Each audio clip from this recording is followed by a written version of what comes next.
আমরা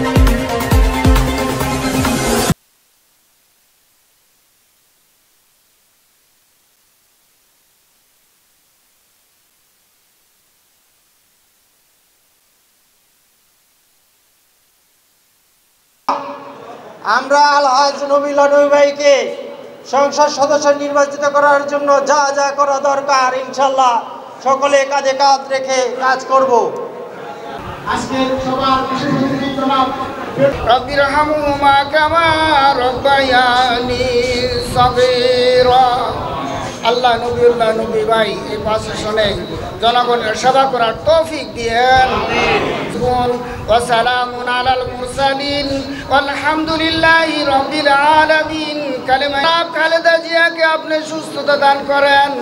হে আল্লাহ, আজকের প্রধান মেহমান নবীউল্লাহ নবী ভাইকে আপনি সুস্থ রাখেন।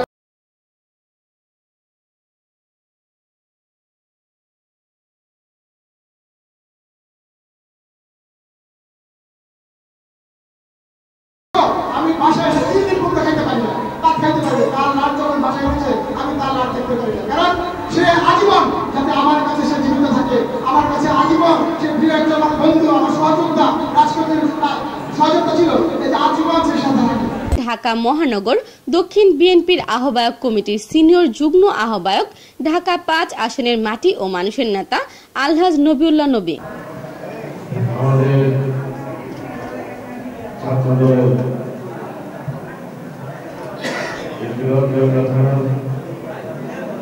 সভাপতি এবং ঢাকা মহানগরী দক্ষিণের যুব দলের সাংগঠনিক সম্পাদক জনাব সাহেবের আজকে মৃত্যুবাসী করেছে। আমি সর্বপ্রথমে তার আত্মার মাধ্যমে কামনা করছি। আল্লাহ তাআলা তাকে জান্নাত নসিব করুন। আমার জামালউদ্দিন সাহেব বিএনপির একটি সক্রিয় কর্মী ছিলেন। রাজনৈতিকভাবে দিন দিন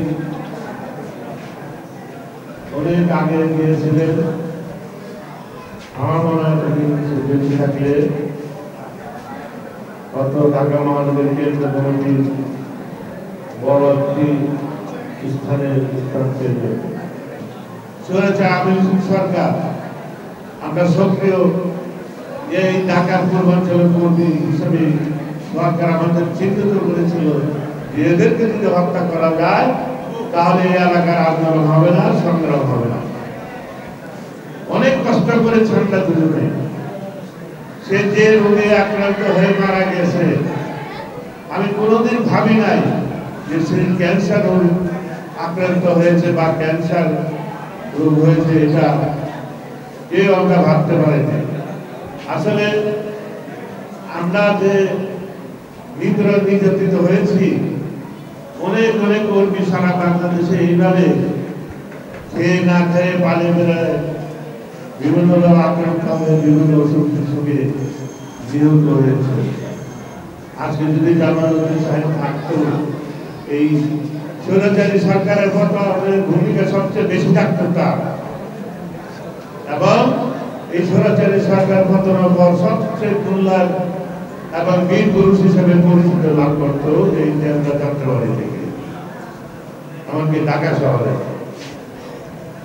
ভাইরা মনে রাখবেন যে আপনাদের এলাকার সন্তান একটা গড়ে উঠেছিল, ভবিষ্যতে এই এলাকা থেকে সে একটা বড় নেতা হতো এবং জাতীয় সংসদ সদস্য হিসাবেও সে পারফরমেন্স করতে পারত।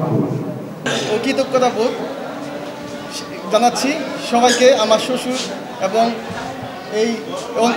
এই ডেমরা ও বৃহত্তর ছাত্রদের সাবেক সভাপতি থাকা অবস্থায় অনেক নেতাকর্মী তৈরি করে গেছেন, যারা সবাই আমাদের পরিবারের খোঁজ নেন। এবং গতকাল যারা যারা অনেক কি ফেসবুকে পুরা সবাই অনেক তার প্রতি যে আবেগ ও ভালোবাসা, এখনও ফুরায় নাই। 8 বছর হয়ে গেছে আগের মতোই রয়েছে। তাই সবার প্রতি আমি আমার আবারও পরিবারের পক্ষ থেকে কৃতজ্ঞতা জানিয়ে আমি আমার বক্তব্য শেষ করলাম।